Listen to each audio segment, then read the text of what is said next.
Hi dear students, एक और question हम करने वाले हैं BHD AE 182 का। ये कंटिन्यूएशन में थर्ड पार्ट है इसका। तो जो हमारा इंपॉर्टेंट क्वेश्चन होने वाला है वो लिंग विधान और लिंग परिवर्तन की विवेचना कीजिए।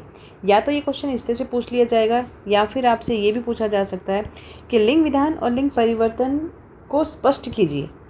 तो अगर किसी भी तरह से ये क्वेश्चन पूछ लिया जाता है ना, तो आपने लिखना वही है जो हम अभी डिस्कस करने वाले हैं क्वेश्चन को। ठीक है, तो ये हमारा इंपॉर्टेंट क्वेश्चन बन जाता है। इसको हम लोग देख लेते हैं कि आपने क्या करना।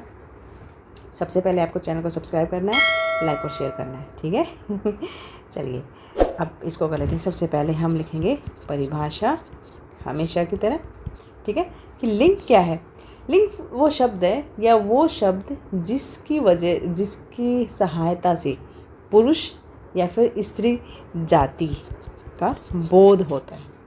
ठीक, पुरुष और स्त्री का, मेल फीमेल जिसको बोलते हैं ना, पुरुष और स्त्री जाति का बोध होता है। उस जिन शब्दों की मदद से हम पुरुष और स्त्री जाति को पहचान पाते हैं, ठीक है, उसको हम लिंग कहते हैं। लिंग दो तरह के होते हैं, आपको पता ही है, स्त्रीलिंग और पुल्लिंग। ठीक है, स्त्रीलिंग और पुल्लिंग। ठीक है, स्त्रीलिंग में क्या क्या आता है, जैसे लड़की और मैं लिख देती हूँ, लड़की हो गया, औरत हो गया। ठीक है, जो भी फीमेल, जो फेमिनिज्म जिसमें शो करता है। ठीक है, और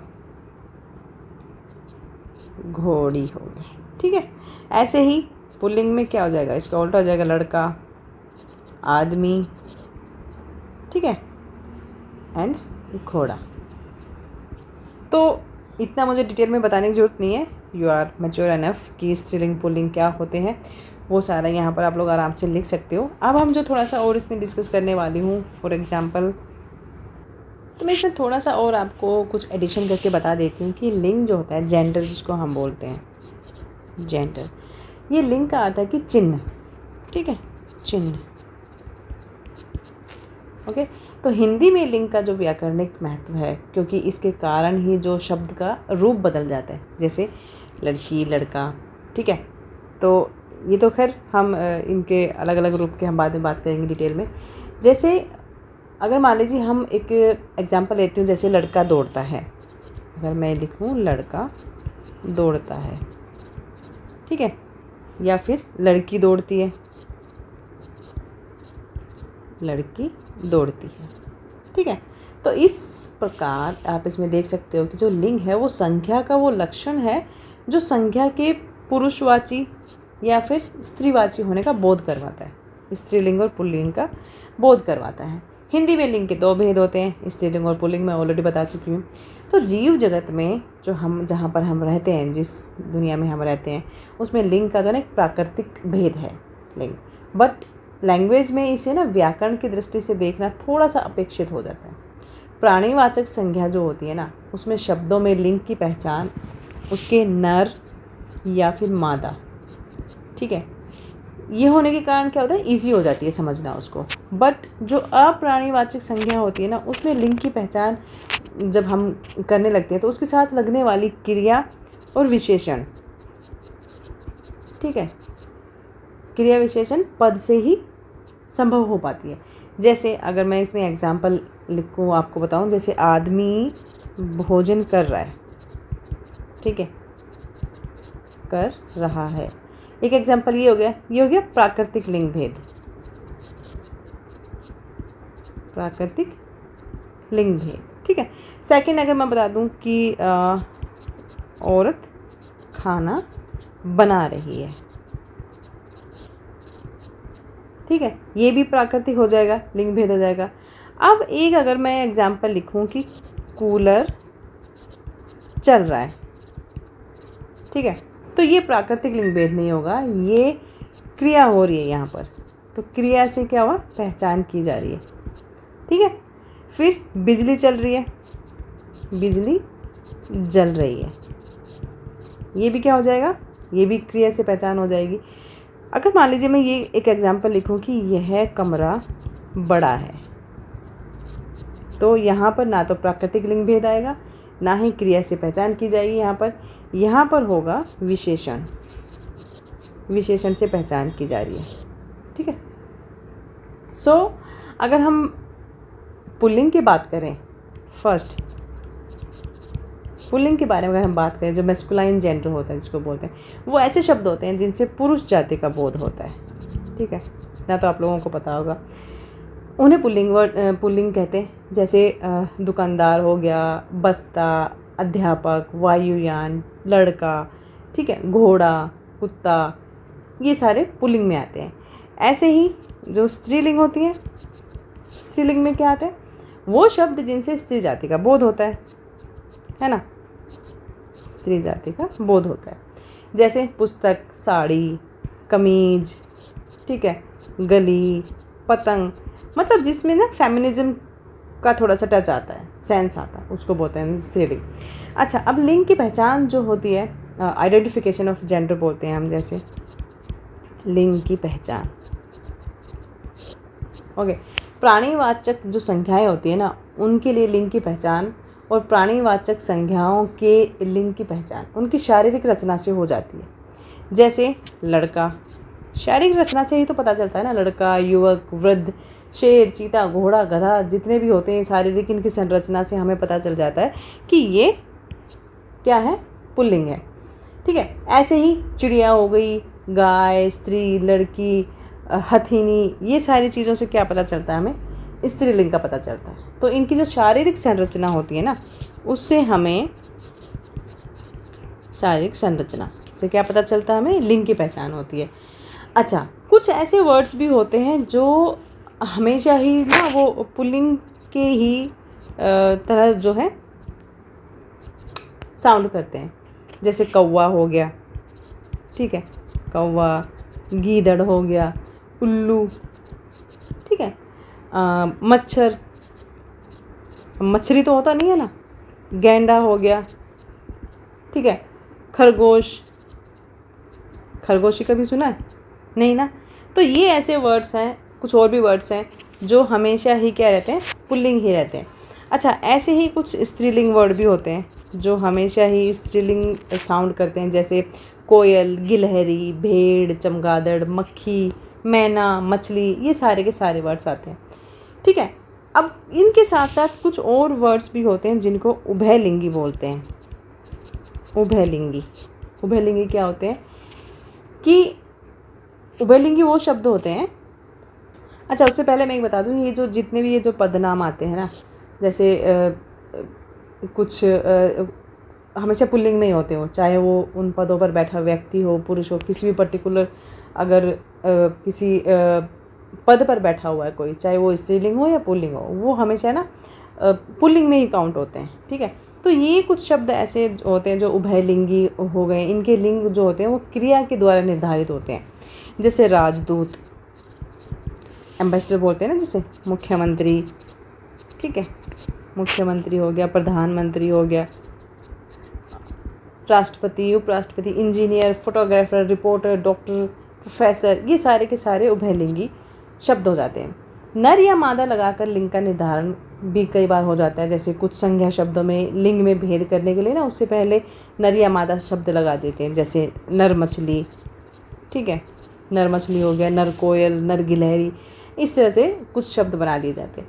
अब पहचान इनकी क्या होती है, पहचान में भी अगर तुम लिखना चाहो तो अप्राणीवाचक संख्याओं के जो लिंग के विषय में ना कुछ ऐसे कुछ डिफाइन कुछ रूल्स नहीं है। इनका जो प्रयोग होता है वो परंपरा से ही जिस लिंग के अनुसार होता चला रहा है वही आज तक मान्य है। जैसे कि कुछ संख्या के परंपरा अनुसार कुछ नियम अभी भी प्रचलित तो हैं ही, बट साथ साथ अगर हम यहाँ पर हम उभयलिंगी की बात कर रहे हैं जैसे, तो उसमें तो वही होता है कि जो वाक्य की क्रिया, जहाँ पे क्रिया हो रही है ना, उससे पता चलता है कि जो उभयलिंगी शब्दों की पहचान होती है। जैसे कि प्रधानमंत्री जा रहा है, प्रधानमंत्री जा रहा है, ठीक है, तो ये हो गया पुरुष।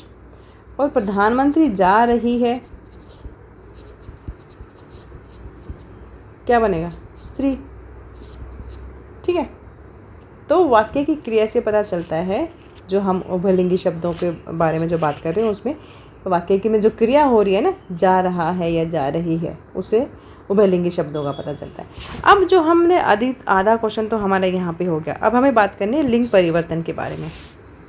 तो लिंग परिवर्तन के लिए हम लिख लेते हैं यहाँ पर थोड़ा सा, लिंग परिवर्तन का मतलब है जेंडर ट्रांसफॉर्मेशन इन हिंदी। तो लिंग परिवर्तन का जो सीधा सीधा मतलब तो यही होता है कि जेंडर ट्रांसफॉर्मेशन इन हिंदी। तो हिंदी में जो पुल्लिंग शब्दों को स्त्रीलिंग में बदलना, ठीक है, जैसे लड़का से लड़की बना देना, ठीक है, घोड़ा तो घोड़ी हो जाएगा वर्ड, ठीक है। तो ये ई, इनके लास्ट में ई या फिर या जोड़ना, ठीक है। जैसे चूहा तो चूहिया हो जाएगा, ठीक है, यस। तो इस तरह से आपको ये शब्द बनाने हैं। तो लिंग परिवर्तन का मतलब है कि जो पुल्लिंग शब्दों के स्त्रीलिंग में बनाने के जो प्रक्रिया होती है उसको हम लिंग परिवर्तन बोलते हैं या फिर जेंडर ट्रांसफॉर्मेशन बोलते हैं। ये इसका उल्टा भी हो जाता है कई बार। इसके साथ साथ जैसे राजा का आप रानी बना देंगे, जो पुल्लिंग वर्ड है वो उसको हमें स्त्रीलिंग में बनाना है, ठीक है। वर का वधू हो जाएगा, और कुछ जैसे भाई का बहन।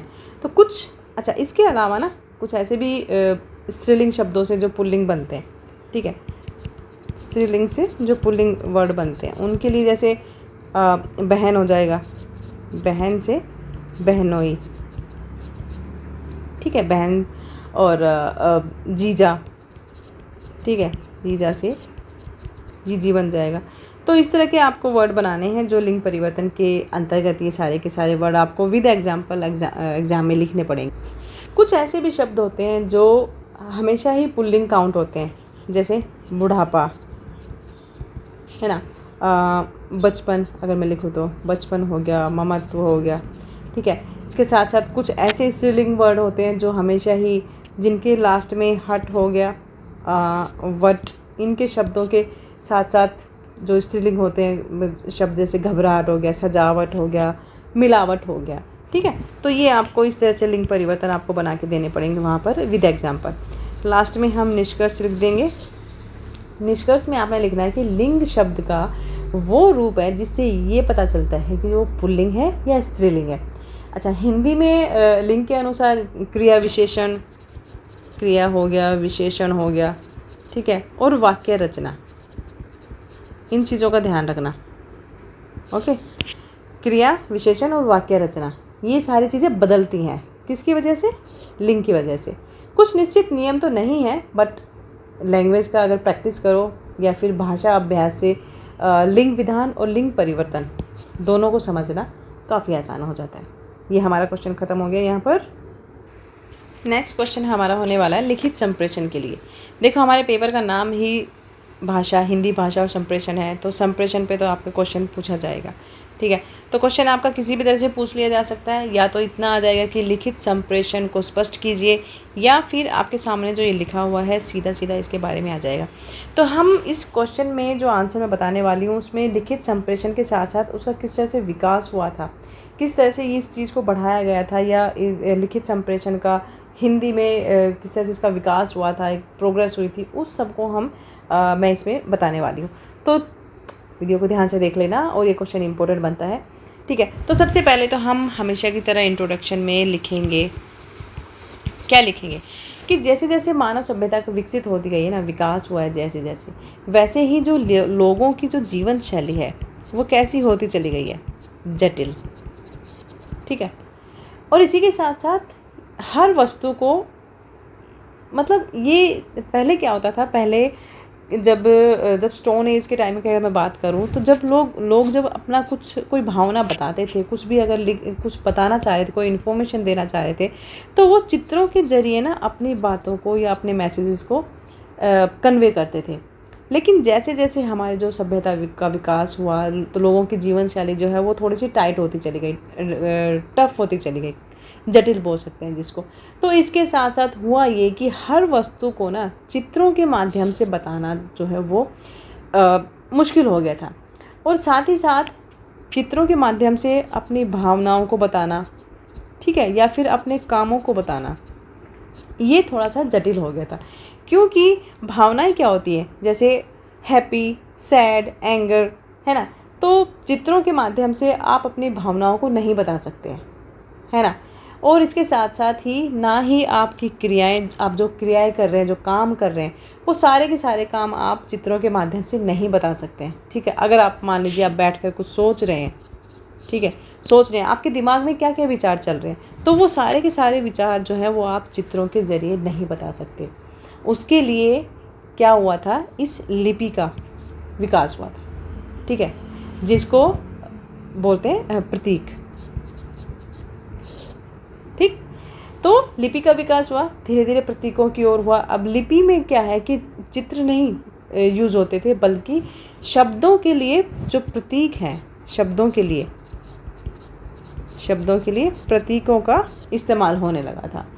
लिपि का एक अलग भी एक जो अगला चरण हो जाता है, क्योंकि हम विकास की भी बात कर रहे हैं यहाँ पर, वो है शब्द लेखन। शब्द लेखन क्या होता है? शब्द लेखन की अगर बात करें कि अब एक ऐसी लिपि बन गई है जहाँ पर किसी भी वस्तु के लिए नहीं, बल्कि मैं यहाँ लिख देती हूँ कि वस्तु के लिए नहीं बल्कि शब्द के लिए, शब्दों के लिए, ठीक है। ज़्यादातर जितनी भी लिपियाँ थी वो ध्वनि आधारित बन गई। क्या बन गई थी? ध्वनि आधारित। इसका भी मैं आपको मीनिंग बताऊंगी कि आप इसमें अगर थोड़ा सा मैं डीप में जाके बताना चाहूँ तो अब लिपि ना ऐसी बन गई है जहाँ पर जो प्रतीक होती हैं वो वस्तुओं के लिए नहीं होते हैं, बल्कि शब्दों के लिए थे। अब ज़्यादातर जो जितनी भी लिपियाँ हैं वो ध्वनि आधारित हो गई हैं। मतलब हम किसी शब्द को जैसे बोलते हैं ना, उसी के अनुसार ध्वनियों को या फिर अक्षरों को हम उसी क्रम में लिखते हैं। फॉर एग्ज़ाम्पल मान लीजिए मैं ये लिखती हूँ कमल, कमल, ठीक है।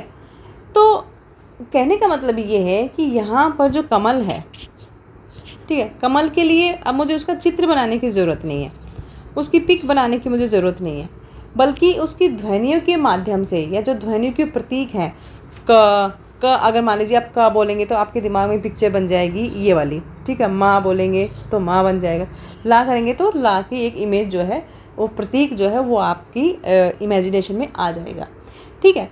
तो इसलिए हमें हर चीज़ का चित्र बनाने की ज़रूरत नहीं है, अब हम उसकी जगह पर लिपि का यूज़ करते हैं। ये जो लिपियाँ होती हैं ये चित्रों से कैसे भिन्न होती हैं, थोड़ा सा हम इसमें डिस्कस कर लेते हैं कि ये जो लिपि है ये चित्र लिपि से कैसे अलग है। देखो, पहला तो पॉइंट बन जाएगा इसमें कि चित्र लिपि में हर चीज़ का एक चित्र बनाया जाता है, ठीक है, उसी के माध्यम से समझाया जाता है। कुछ भी अगर कोई भी विचार है मन में, कोई भी बात है, कुछ भी है, मतलब जीवन यापन की जो भी चीज़ें होती हैं। दूसरा है जो ध्वनि आधारित लिपि में हर शब्द के लिए एक निश्चित चिन्ह होता है, निश्चित चिन्ह होता है, चाहे वो कोई वस्तु हो, कोई भावना हो या कोई भी बात हो, उसके लिए एक निश्चित चिन्ह बना दिया जाता है, ठीक है। अच्छा, इससे ये जो लिपि होती है ये भावनाओं को, विचार हो गए, ठीक है, क्रियाएं होगी, इन सारी चीज़ों को व्यक्त किया जा सकता है। दूसरा आप, लेकिन इसके साथ साथ ये सारी भावनाएं तो, ये सारी चीज़ें तो हो ही जाती हैं, बट इसके साथ साथ इसमें कुछ प्रॉब्लम्स भी आती हैं, जो समस्याएं आती हैं वो भी हम थोड़ा सा डिस्कस कर लेते हैं यहाँ पर। वो ये होगा कि अगर मान लीजिए हर शब्द के लिए एक अलग प्रतीक अगर बना दिया जाए तो ऐसे प्रतीकों की संख्या जो है वो बहुत ज़्यादा बढ़ जाएगी, ठीक है। और दूसरी बात ये है कि अगर मान लीजिए इतने सारे प्रतीकों को याद रखना, उनको पढ़ना, लिखना, ये सब मुश्किल हो जाएगा, ठीक है ना। खासकर जब बात जटिल भावनाओं को या फिर जो कुछ ऐसे अमूर्त विचार होते हैं ना, उनका अर्थ समझना और व्यक्त करना भी, वो सारी चीज़ें वो कठिन हो जाता है बताना इसके बारे में। तो शुरुआत में तो लोग क्या करते थे ना कि एक चित्र बनाकर जो है वो बनाकर अपनी चीज़ें लिखते थे, बट भावनाएं और जो विचार होते हैं ना वो चित्रों से कभी व्यक्त नहीं होते, ठीक है। इसीलिए लिपि का क्या हुआ, विकास हुआ था। और लिपि का जो विकास है वो शब्द और ध्वनि आधारित प्रतीकों की ओर ज़्यादा हुआ था। बट आज की जो अधिकतर लिपियां हैं ना वो इसी प्रणाली पर आधारित हैं, जिससे कि लिखना हो गया, लिखना, पढ़ना, समझना, ठीक है। तो पहले से आसान हो गई ये चीज़ें, लेकिन प्रतीक आधारित लिपियों में उनकी अपनी कुछ सीमाएं हैं, क्योंकि प्रतीकों का, अब जैसे मैंने बताया कि अगर सारे के सारे प्रतीक अगर लिखे जाएंगे या यूज़ किए जाएंगे, हर शब्द के लिए एक अलग से प्रतीक अगर बनाया जाएगा तो प्रतीक तो बहुत सारे बन जाएंगे, है ना। अगर मान लीजिए कमल का फूल है, कमल है, तो कमल के लिए उसके लिए फिर वो जैसे वो ये फ्लावर बनाना पड़ेगा, ठीक है। पेन है, पेन का बनाना पड़ेगा। अगर कोई पेड़ के बारे में कुछ भी जाए तो पेड़ का प्रतीक बनाना पड़ेगा। तो इस तरह से तो बहुत सारी चीज़ें हो जाएंगी और इतने सारे प्रतीकों को संभाल के रखना और याद रखना वो मुश्किल हो जाएगा। तो यहाँ पर इतना हमारा क्वेश्चन हो गया। इसके बाद हम बात करेंगे इसके विकास के बारे में। तो विकास के बारे में अगर हम पहला पॉइंट लिखेंगे तो वर्णनात्मक लिपि, ठीक है, लिपि की व्यवस्था। इसके बारे में आपने लिखा कि जैसे जैसे लेखन में संप्रेषण क्या होता है? सूचना देना, कम्युनिकेशन। जैसे जैसे लेखन में संप्रेषण की ज़रूरतें बढ़ी, एक नई लेखन प्रणाली विकसित हुई जिसे अक्षरिक लेखन व्यवस्था, ठीक है, ये कहा गया। इसमें होता क्या था कि इसमें किसी भी शब्द के लिए कोई एक विशेष चिन्ह नहीं बनाया गया, बल्कि हर अक्षर के लिए अलग अलग चिन्ह बनाए गए, ठीक है। चलिए, हाँ, अब अगर किसी शब्द को लिखने के लिए उसके अक्षरों को जोड़कर लिखा जाने लगा, उसके साथ साथ अक्षरों की जो संख्या थी, मैं यहाँ लिख दी, अक्षरों की संख्या, शब्दों की संख्या नहीं, अक्षरों की जो संख्या थी उसकी तुलना में उसमें अक्षरों की संख्या जो थी शब्दों की तुलना में बहुत कम होती है। इसलिए ये जो व्यवस्था होती है ये कहीं ना कहीं शब्द चित्र जो लेखन है ना उससे थोड़ा सा सरल हो जाता है, इसको याद रखना भी आसान हो जाता है, समझना भी आसान हो जाता है।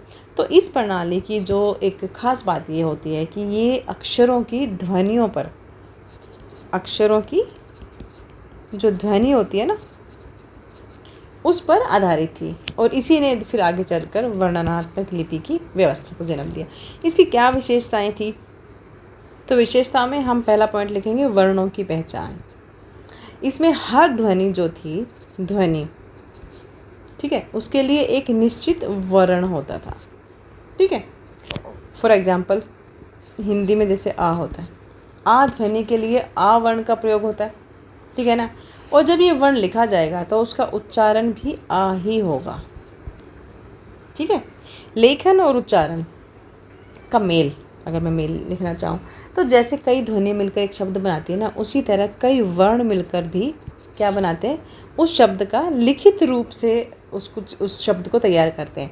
जैसे अगर मैं पानी लिखूँ, पानी जो शब्द है उसमें हम्पा, आ, ठीक है, फिर ना, ई, तो इस तरह से हम इन वर्णों का यूज़ करेंगे और इन्हीं ध्वनियों के जो प्रतीक हैं या वर्णों को उसी क्रम में लिखने से क्या बन जाता है, एक शब्द बन जाता है, ठीक है। फिर आता है हमारा सरलता या फिर और वैज्ञानिकता। इसमें हम बताएंगे कि चित्रलिपि या शब्द चित्र जो है वो लेखन की तुलना में ये जो प्रणाली है ये अधिक सरल है, ठीक है। इसमें हर वर्ण जो होता है वो किसी वस्तु या शब्द का नहीं होता, बल्कि एक ध्वनि का प्रतीक होता है। इसके साथ साथ जो ध्वनियों की संख्या इसमें सीमित होती है और इसे सीखना और इस्तेमाल करना क्या हो जाता है, आसान हो जाता है, ठीक है। फिर फोर्थ पॉइंट हमारा आ जाएगा भाषा की स्पष्टता। भाषा की स्पष्टता, इसमें आपको बताना है कि जो भाषा की जो प्रणाली है, ये जो प्रणाली है ये मौखिक भाषा का क्या है, एक सटीक प्रतिबिंब, गॉट इट। और इसमें उच्चारण और लेखन आसान तो होता ही है, उसके साथ साथ इनका आपस में तालमेल भी होता है। जैसे हिंदी में अगर मैं एग्जांपल दूँ, हिंदी में जैसे ध्वनि पा होती है, ठीक है, पा के लिए हमेशा आप पा ही लिखेंगे, लिखा जाता है ना। अब इंग्लिश में जो क्या समस्या आती है, अंग्रेज़ी में समस्या इसके साथ क्या आती है कि एक ही अक्षर अलग अलग ध्वनियों के लिए यूज़ होता है। जैसे सी है, सी सिटी के लिए भी यूज़ होगा, है ना, और कट के लिए भी यूज़ होता है। ऐसे ही जी है, गोट के लिए भी जी यूज़ होता है और गन के लिए भी, है ना। तो ये तो हो गई इंग्लिश के साथ, अंग्रेजी के साथ ही क्या क्या समस्या होती है। तो इन चीज़ों से तो थोड़ा सा ये स्पष्ट हो जाता है कि जो वर्णनात्मक लिपि है, उसकी लिपि व्यवस्था, वो हिंदी भाषाओं में तो ध्वनि और लेखन